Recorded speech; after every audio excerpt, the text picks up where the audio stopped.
G'day, welcome to the world of Clake.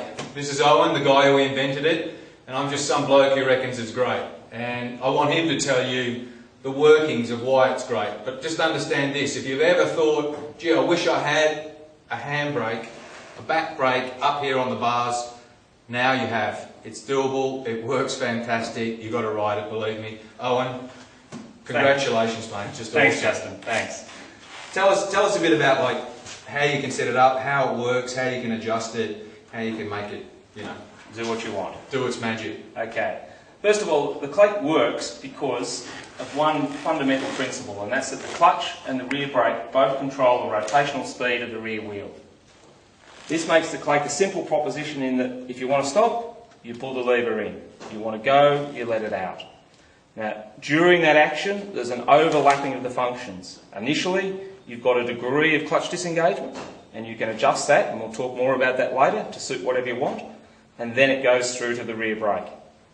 Okay? The Clake is all controlled by small changeable profile cams, and over here you can see the range of cams we've got.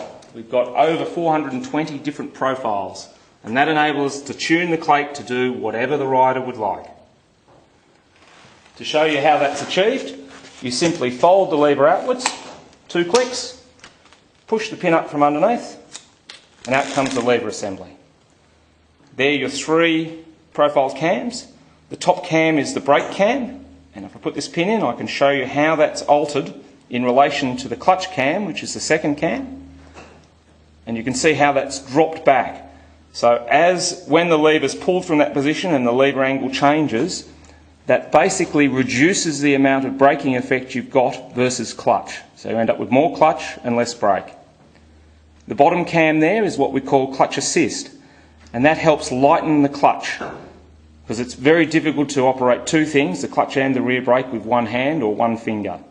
This system enables it. Basically, if you look inside the unit, you'll see that all these profile cams operate via rollers and rockers. You're getting pretty technical there. Sorry about that, Justin. No, but like Carrying from a guy away? who rides, I just get on it and it works. So, I know I can come to you and get it tuned, and you can set it up to suit my riding skill. But I just don't want to scare people off. No, fair enough. You don't have to come to me to get it tuned. Changing the cams is really simple. Okay? Basically, the cams just bolt on by one screw. All you need is a 2.5mm Allen key. Undo that. Change the cam over, put it back on, a little bit of Loctite on the screw to make sure it doesn't come back out, and back in that goes, and the lever assembly goes back. And to put it back in, you just simply, you've got to make sure that shim's on the bottom there, trap for young players.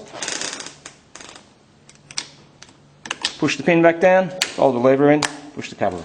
And that mode there, when it comes away like that, that's for if you have a stack or something? Yeah, if you drop the bike, go on. the lever basically, as it's hitting the ground, folds that first bit out, then the whole lot just folds back. Okay, if it does go further, it might damage this cover, it might just bend it back, but that's no big deal. To get it back in, all you've got to do is pull it back in.